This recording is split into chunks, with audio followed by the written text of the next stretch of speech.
Welcome back aboard the polite ship, everyone. Over the years, I've been a part of many fandoms. And, there's been a lot of them. Also, by the way, I was down the shore for that first clip, and now I'm back home, so that's why Zoe was there, and now it's Bill. But who doesn't love Bill? But if you saw the title and the thumbnail, then you know that today I'm going to be talking about every single one of those fandoms and what I like about them. Also, what I dislike about the rest of the fandom. I can't wait to rant about TADC. Now, I'm going to be splitting this video up into 3 categories. The first category is media, film or television. That's basically everything that you would expect to be a fandom, such as all the TV shows that I watch and the movies series that I'm interested in. The next category will be companies. There's only 2 big ones in this section. And then the third category is miscellaneous / unexpected. These are all the things that you wouldn't really expect to be a fandom, but they technically are. But I think we're just going to jump right into this one, starting with our first category, the media category. Starting with the one you guys know already right off the bat. If you've been subscribed to my channel, even since the beginning, you know exactly what I'm talking about. Also, if you're literally looking at the screen right now, you know exactly what I'm talking about. So, we're going to start each fandom with how I got into the fandom in the first place. And this started way, way back when Alphabet Lore first released in 2022. I heard a lot of people talking about it, so I decided to check it out. And originally, I wasn't the biggest fan of it. And then eventually, I just forgot about it. And then, 2 years later, I rediscovered it. I just casually rediscovered it one night while I was pulling an all-nighter at my grandparents' house. I got back into the fandom and then decided to watch Number Lore 2, and I ended up becoming a really big fan. And then, the first year I had my channel, I dedicated 6 months of my life to recreating the entirety of Alphabet Lore, only this time using index cards for each individual cell and Posca markers. I then decided to dedicate even more time of my life to Number Lore, which I still haven't finished. I'm trying to get 3 done, but I have no time to do it. So hopefully when summer starts up next week, I'll be able to actually start it. Now, what I love about this fandom is just how excited everyone gets when a new episode releases, mostly because of how long it takes in between each episode. I also just love how it's not as widely known as it was back in 2022. It kind of died out, so all the people that are still really watching it have to be the real fans at this point. And honestly, I'm not really surprised that not many people have stuck around for it, considering it has been a long time since each episode releases, so it's easy to lose the fans. But the real fans are the ones who stay throughout the entire thing, and you really get to notice how many real fans there are by looking at the comments of all his new videos. Now, the only thing I hate about the fandom is the fact that they're all children. But, other than that, it always has a special place in my heart since I spent 6 months of my life doing something while we were going through a really hard time, so Alphabet Lore, Number Lore, that's it. Well, that was a cringy outro. The next fandom on the list is the TADC fandom. So while Milo did say he was very fluffy, I don't think it has anything to do with the TADC fandom, so I don't know why I'm talking about it. That was him in the background. Now, I want to make something very clear before I start this. I do not think it is a bad show at all. The writing is good, the characters are good, the gags are really funny. But what I do think is bad is the fandom. I already made a 13-minute ranting video about this, so if you want to hear me rant about it, go check out that video. So how did I get back into the fandom in the first place? Well, back in 2023, when it first released, I had been hearing about it throughout all of October and November, but I didn't decide to actually check it out until December. And that day, we happened to be getting our dining room floor redone, so I was upstairs all day, and I decided to watch it. After waiting forever, we finally got episode 2, and then after episode 2 released, I kind of just forgot about it, and then one night rediscovered it and decided to watch episode 3. Then I left it for a good long while, and by the time I came back, episodes 4, 5, and 6 were all out. After watching episode 6, it quickly became my favorite. That was until later, but we'll get to that. Then I was into the fandom from then up until episode 7. And then after that, I just kind of forgot about it up until just recently when episode 8 released. It immediately became my favorite episode and got me back into the show, and, well, now we're here. I've already seen episode 9, and I'm not going to spoil for everybody. But I have seen a lot of people hating on the episode, and personally, I really don't think it was that bad. And so that's about it for the TADC fandom. If you want to hear me do the rant part of this, go watch the other video. We interrupt this program for some very important news. We have a date-ish for our first big vlog of the summer. That is, of course, Wildwood. We'll be going down the shore this coming week, and that vlog will be coming around the first weekend of the 19th, so that will be somewhere around there. We still don't know exactly when, because last year we had the same problem. We had to switch it up several times, but I'm recording this from school, so I don't really have a lot of time to film, so back to the video. It's time for things to get a little strange. Okay, that might be the cringiest sentence I've ever said. So we're going to jump right into this one, and believe it or not, it actually started back around when I was obsessed with Squid Game, which we'll get to. For some odd reason, around that time, I was fully convinced that Squid Game was the best show to ever exist. I don't even know why. I was weird. But eventually, my parents convinced me to watch it over the summer, because Season 5 was coming out that year. And so I started to rewatch it, and I honestly kind of liked it, but I didn't really get as into it at first as I would later. My real obsession with Stranger Things only started after Volume 1 of Season 5 released. We were down the shore of Thanksgiving, and I decided to watch it. Honestly, I really got into it. And then me and my friends started calling every night and making up theories about what we thought was going to happen next, until Volume 2 released around Christmas. It was around this same time that me and my friend had yet another issue regarding the last thing on this list. Then something with this friend went down New Year's Eve that kind of made the last thing I'm going to talk about on this list way worse. But it also strengthened my connection to Stranger Things. And so after that, I kind of grew a liking for the show that I didn't have before. And that lasted from January all the way through February and into the beginning of March. And it only stopped because of Digital Circus Episode 8 releasing that month. Now, before I end this segment, I just want to say Season 3 was the best season. Don't even try to argue. Alright, well, I already teased it with the last one. The next thing on this list is Squid Game, which actually happened right before Stranger Things started. And this all started back in January of last year, right after Season 2 released. A lot of people in school started talking about it. I was the odd one out because I wasn't allowed to watch it. The boys. Anyway, eventually I just started watching the entire thing in secret. And then eventually when my mom found out, she just kind of let me watch it, because at that point I had already seen enough of it. After that, I don't even honestly remember what happened. At some point, I developed a crush on Sae-byeok, but I feel like everyone did. I even went so far as to watch behind-the-scenes stuff just to see her. It's still not as bad as the last thing on this list. Because of the popularity it had in school, one of my friends from middle school has a 3D printer. And so he started making money off of 3D printing gongi sets. I still have mine, as I can see here, but that wasn't the only thing he was 3D printing. So eventually I got him to 3D print me spinning top and flying stones. Then I made my own Jaggy Chaggy. And then I made my own dachi tiles. I also bought both the tins and cookie cutters and needles for Dalgona, and every time I tried to make them, they came out horribly. But eventually I did make a good batch, and I was able to bring it into school at lunch, which was honestly pretty cool. But then after Season 3 ended, my obsession kind of ended. I also had a crush on Junhee.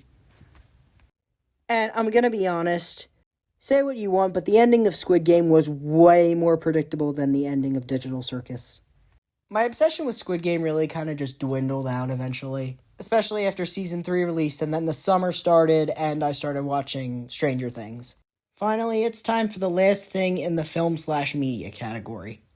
I'm pretty sure every person watching this video has at least seen one Harry Potter movie before. if not read all of the books as well. I have to stop making connections to this last entry on the list, but Emma Watson was my first celebrity crush. Now, this started a long while ago. My mom had already been a huge fan of Harry Potter. She had read all the books multiple times, seen all the movies multiple times, and eventually she got me into it. First, I watched all the movies multiple times, and then we started reading the books one by one. It took us a long time to get through all of them, and I only think I've read each book once, believe it or not, and it was that one big read-through. But Harry Potter was the one thing I was most excited for when we went on our first trip to Universal a while ago. Now, if you're paying attention to the background, you're going to notice the overabundance of Harry Potter Lego sets. Because apparently that's the only Lego set I ever buy. Aside from the giant castle and the Minecraft and the truck and the Christmas one. Never mind.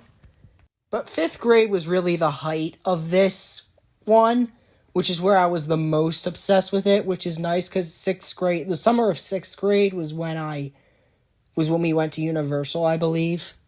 But I mean, come on, Harry Potter, I had my entire room decorated at one point, based off Harry Potter, and you can see some of the remnants of that are still there. I used to have Harry Potter bed sheets too, but we changed those. In fact, the original Harry Potter bed sheets are actually the bed sheets that were on my bed during the filming of the Bart movie.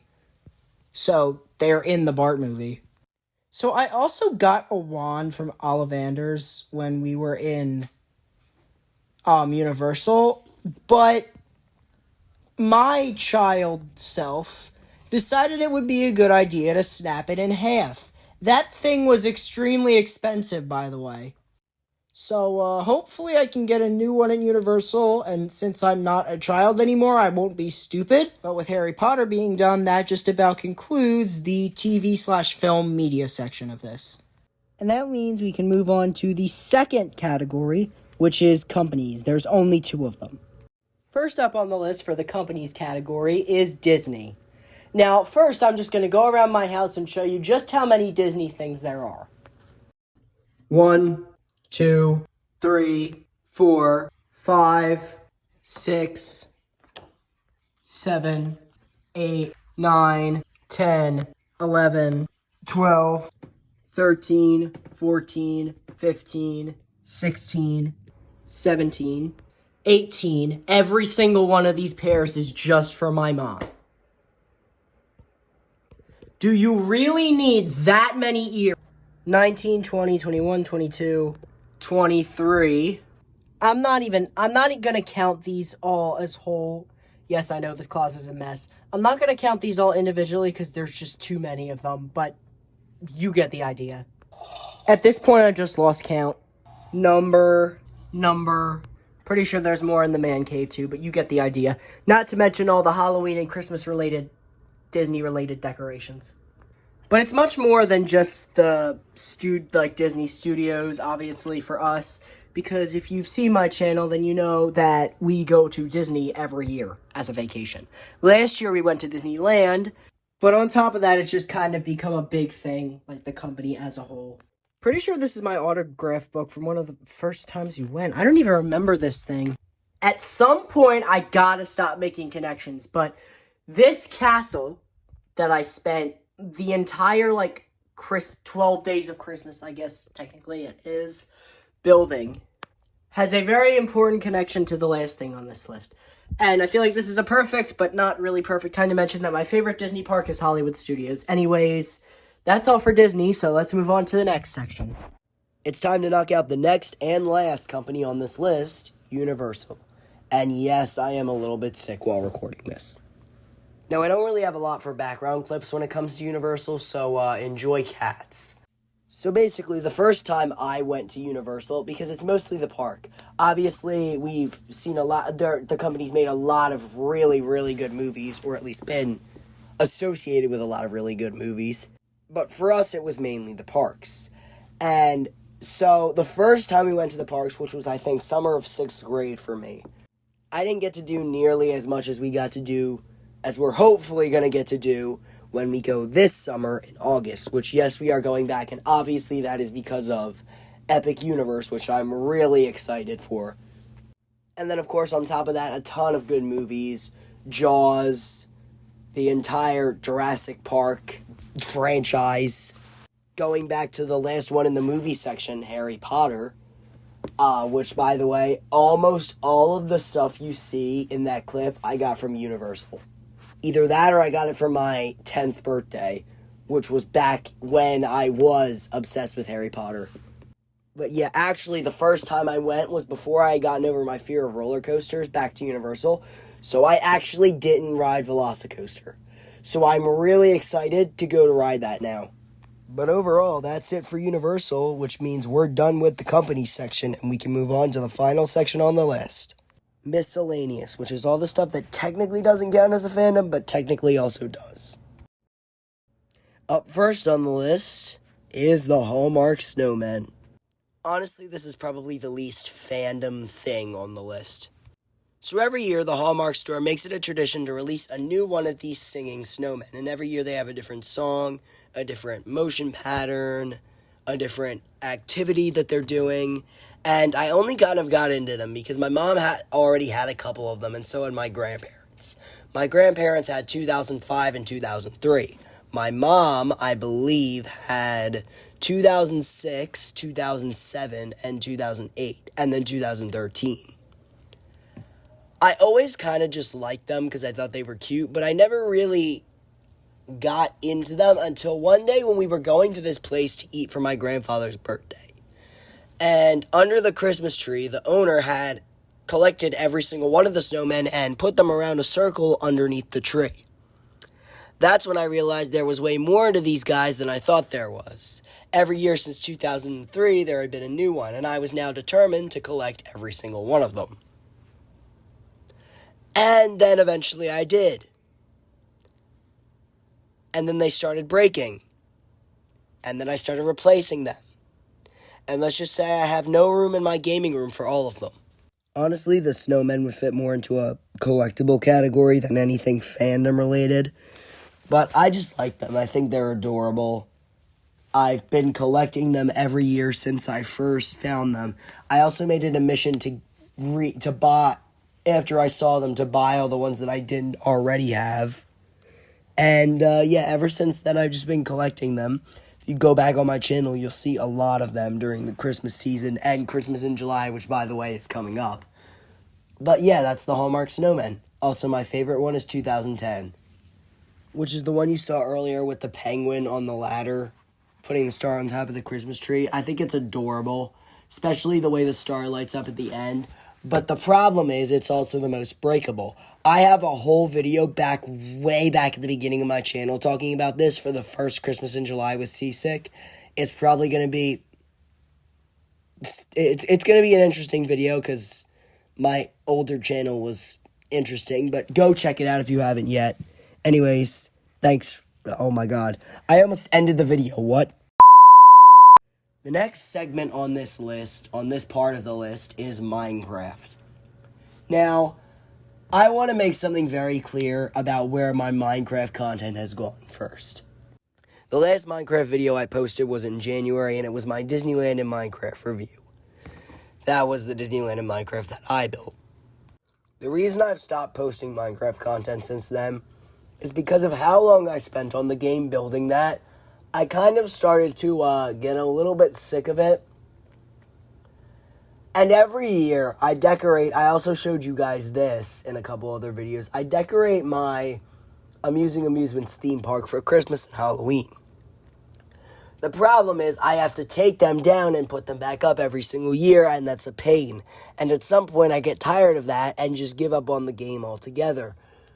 So I take a break and come back because the last time I overreacted, I deleted the world. So believe it or not, the version of Amusing Amusements you saw in that video is actually the second version. The first version I deleted out of frustration of having to remove the Christmas decorations. Now back to Minecraft in general. I personally feel like Minecraft itself just has to be a core part of me because I wouldn't have started my channel if it weren't for Minecraft. I used to all the time do videos in my head and make up what I would do if I was a Minecraft YouTuber. And while that kind of started, my channel, but now it's kind of lost Minecraft a lot because I haven't been able. My PC is fine, but I've addressed this problem a couple other times. I can't screen record from my PC and edit at the same time. I can, but I just can't. The whole situation is complicated, but instead of screen recording, what I would do is I would prop my phone up, and I had a whole setup of how I would record my Minecraft videos on my PC, which is why I can barely do that anymore. And all of my creative builds that I do on Bedrock on mobile, I've kind of taken a break from after that whole situation with Amusing Amusements. So, I'm gonna be honest, I love Minecraft just because of how it got me into the content in the first place. I also love the nostalgia that comes from it. Believe it or not, I didn't start playing the actual version of Minecraft. I started playing a different version of the game, which was kind of like a rip-off version, and then I actually bought Minecraft, and that first day I played it, I think I deleted the first world that I ever had, but I wish I could get that back because there's so much in that world that was just so cool. But yeah, that's the Minecraft segment of this video. If you guys want me to start making more Minecraft content, I'll definitely get back to it, and there is definitely more planned for the future. Next up on the miscellaneous section of the list, we have roller coasters. I used to be terrified of these things, like seriously. I wouldn't even go on half the stuff in Wildwood.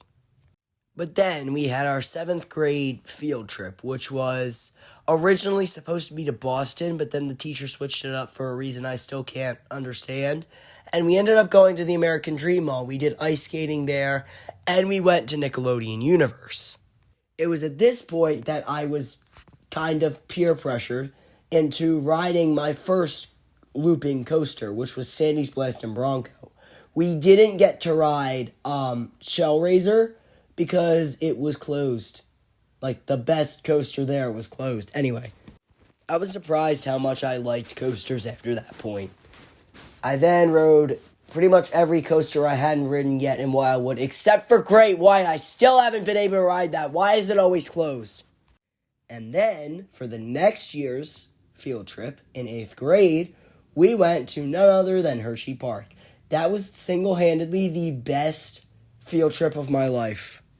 Now, the trip definitely had its flaws, because there were a lot of problems regarding the bus and the transportation and the time we got there, which I talked about in the Hershey Park video. But after I went there for the first time, I really started to love roller coasters. And after that point, it kind of just became a thing for me. But for any people who are still afraid of coasters, I'd recommend just trying something, starting small and just seeing how you like it. And then once you get used to it, you'll really start to like them a lot more.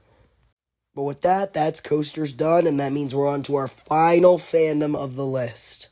The one that I keep foreshadowing. The girl that single-handedly strengthened my love for Stranger Things, and also kind of destroyed me. If you follow me on Instagram, you know exactly who I'm talking about. Nell Fisher. Okay, so let's jump back to November. I am sorry about the voice cracks. This is really bad. I'm not going to go into too much detail, but I had just gotten over having a crush on someone who I found out had a boyfriend. It was around the same time Stranger Things Season 5 Volume 1 released. And I kind of thought when I first watched Volume 1 she was kind of cute. But I didn't want to say anything because I didn't know how old she actually was until I did research one night and found out she is the same exact age as me. So she quickly became my new celebrity crush. During this period, in between Volume 1 and Volume 2, actually, first, me and my friend had a whole argument over text about who was better, Sadie Sink or Nell Fisher. And then after that, Volume 2 released. And I started to like her even more. I started watching her interviews and stuff. And then, New Year's Eve, something happened, and I'm not going to go into all the details with this. And let's just say from that point on, it became a little bit more of an obsession. Along with a depression, which I know sounds ridiculous, But the depression was over the fact that I already knew deep down I was never going to get to meet her. But even if I don't, that's okay with me. I just love supporting her and getting to be her fan.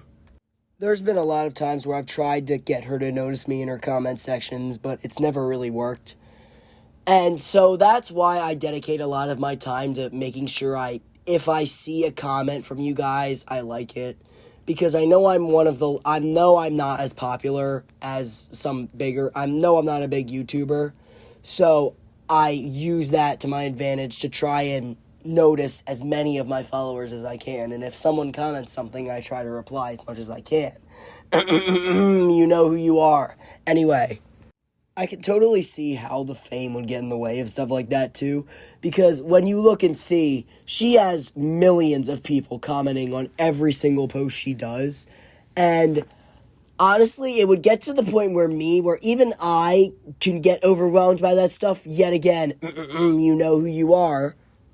I know myself, it's annoying for me trying to reply to comments from the same exact person every single day while I'm at school where the Wi-Fi does not work at all. You know who you are, yet again.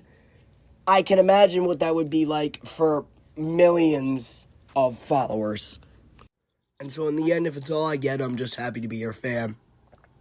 But what I love about her is how she doesn't let that fame get to her, which is a problem that you notice a lot of times with celebrities.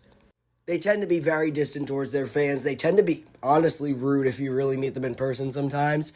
She is not like that, and you can very clearly see that she cares about her fans. She loves her fans, and honestly, I really think that's amazing, especially considering that there are a lot of really, really bad people out there who've done some really, really bad things, and I'm not going to go into specific details in this video, but if you know what I'm talking about, then you know what I'm talking about. But even with all of that and all of the hate that she sometimes gets, she still loves her fans, and I think that's absolutely amazing. So, Nell, if you're watching this, you'll always be more than a celebrity crush. I love and support everything you do. I'm saying that like she's watching this. Anyway, with Nell done, we can cross off the miscellaneous category, and that's the end of the fandom video, so that took a while. Thanks for watching, everyone. Don't get seasick.